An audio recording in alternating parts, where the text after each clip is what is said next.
اسلام میں یہ کہا جاتا ہے ڈائریکٹ وارشپ. میں ہندو دھرم کا ہوں لیکن میں جانکاری کے لیے پوچھ رہا ہوں, پوچھ سکتا ہوں؟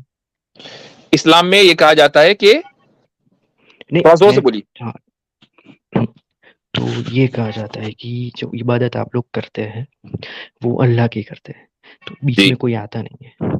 تو جیسے مورتی پوجا میں یہ لاجک ہے کہ بھائی بیچ میں کوئی نہیں آنا چاہیے, ایشور اور انسان کے بیچ. تو میں نے یہ سنا ہے کہ اس میں بھی جو ہے جن جو ہے آپ کی پرارتھنا عبادت اوپر تک پہنچاتے ہیں, تو یہ لاجیکلی مطلب کیسے ہو سکتا ہے یہ؟ نہیں, یہ آپ نے غلط سنا ہے کہ جن ہماری عبادت اوپر تک پہنچاتا ہے, یہ کہاں ہوں لکھا ہے؟ یہ کسی بھی مسلمان کا عقیدہ نہیں ہے. یہ ضرور ہے کہ ہم جو نیک اعمال کرتے ہیں جو خدا کے علم میں ہیں, ان کو ہماری سہولت کے نہیں, ہمارے گواہی کے لیے, تاکہ قیامت کے دن گواہی رہے, خدا تعالیٰ نے فرشتے متعین کیے ہوئے ہیں کہ وہ ان اعمال کو لکھتے رہتے ہیں, وہ ہمارے ریکارڈ کے لیے. ایسا نہیں ہے کہ اللہ تعالیٰ کو پتا نہیں ہے کہ کون عبادت کر رہا ہے کون عبادت نہیں کر رہا ہے. تو فرشتوں کا کوئی واسطہ, جنوں کا تو کوئی واسطہ ہے ہی نہیں. فرشتوں کا یہ اتنا کردار ضرور ہے کہ ہم اچھے یا برے, وہ برے کام بھی لکھتے ہیں اور اچھے کام بھی لکھتے ہیں, جو بھی ہم کریں گے وہ لکھتے ہیں, وہ ریکارڈ ہو رہا ہے. چونکہ قیامت کے دن جب ہم پیش ہوں گے تو اگر کوئی شخص انکار کر دے گا نہیں یہ کام تو میں نے نہیں کیا تھا, تو فرشتوں کا جو لکھا ہوا ہے وہ اس کے سامنے پیش کر دیا جائے گا کہ ایک ایک چیز ریکارڈ ہو رہی ہے. صرف ریکارڈ کے لیے. جی قرآن میں ایک آیت ہے جے بھائی, جس میں اللہ تعالیٰ کی ایک صفت بیان کی گئی ہے, سمیع الدعا.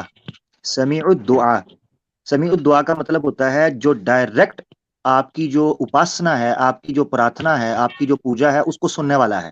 سمیع جی, الدعا قرآن میں ایک ورڈ سورہ استعمال ہوا ہے. بالکل جی سورہ بقرہ میں اللہ تعالیٰ نے کہا ہے کہ ادعونی استجب لکم, کہ بے شک. مجھے پکارو میں جواب دوں گا, کوئی اور جواب نہیں دے گا. استجب لکم, میں جواب دوں گا. بے شک. وہ ایک اور آیت ہے, ایک اور سن لیں. آیت متعدد آیت, اسی لیے جی مفتی صاحب بھی حیران ہوئے جب آپ نے کہا. مجھے بھی حیرانگی ہوئی کہ یہ پتہ نہیں آپ کو کس نے بتایا. قرآن میں آیت ہے وَإِذَا سَأَلَكَ عِبَادِي أَنِّي فَإِنِّي قَرِيبٌ. وہی آیت ہے جو میں نے پڑھی. جی جی بالکل, اس کے آگے جی اجیب دعوت الداعی اذا دعان. اور ایک اور ہے وَمَن يُجِيبُ الْمُضْطَرَّ اذا دعان. جی کون ہے پریشان حال کی بات کو سنتا ہے جب وہ مجھے پکارتا ہے؟ اللہ. ٹھیک ہے, وہ اس کی طرف ہے, اس کے علاوہ ہم کسی چیز کے قائل نہیں. باقی جو مفتی صاحب نے فرشتوں کے بارے میں کہہ دیا وہ بہت کلیئر ہے چیز. نہ کبھی ہماری عبادت میں ان کا نام بھی نہیں آپ کو ملے گا, کبھی بھی جی, یعنی ہماری یہ بات. جوشی بھائی, یہ جو میں نے آپ کو بات بتائی ہے نا, یہ ایک عام مسلمان بھی یہی عقیدہ رکھتا ہے. یعنی آپ کسی بھی ایک معمولی مسلمان سے جو مسجد جاتا ہے, یعنی جس نے کبھی نماز نہیں پڑھی اس کی تو بات نہیں ہو رہی ہے, وہ کچھ بھی سوچ سکتا ہے. جو مسجد جاتا ہے, نماز پڑھتا ہے, روزہ رکھتا ہے, ایک عام مسلمان ہے, عالم نہیں ہے, اسکالر نہیں ہے. آپ اس سے پوچھیں بھائی تمہارے اور خدا کے درمیان جنوں کا واسطہ ہے, وہ فوراً کہے گا, وہ آپ ہنسے گا کہ یار یہ کہاں سے کہہ رہے ہو تم. ٹھیک ہے, بلکہ جنوں کے واسطہ ڈالنے کو, جوشی بھائی, بلکہ جنوں کے واسطہ ڈالنے کو قرآن میں شرک کہا گیا ہے. سورہ جن ایک نازل ہوئی ہے, اس میں کہا گیا ہے کہ بعض مشرکین جو ہیں وہ جنوں سے استمداد اور استعانت کا مطالبہ کرتے, استغاثہ کرتے تھے. اللہ نے اس کو سختی سے منع کیا, ٹھیک ہے, اور ان کو بھی مخلوق قرار دیا کہ وہ بھی تمہاری طرح مکلف ہیں.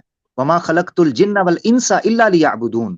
قرآن میں اللہ تعالیٰ نے کہا کہ جن اور انسان کی خود تخلیق اس لیے ہوئی ہے کہ وہ اللہ کی پوجا, نہ کہ وہ پوجے جائیں. سمجھ رہے ہیں, دو چیزوں میں فرق ہے.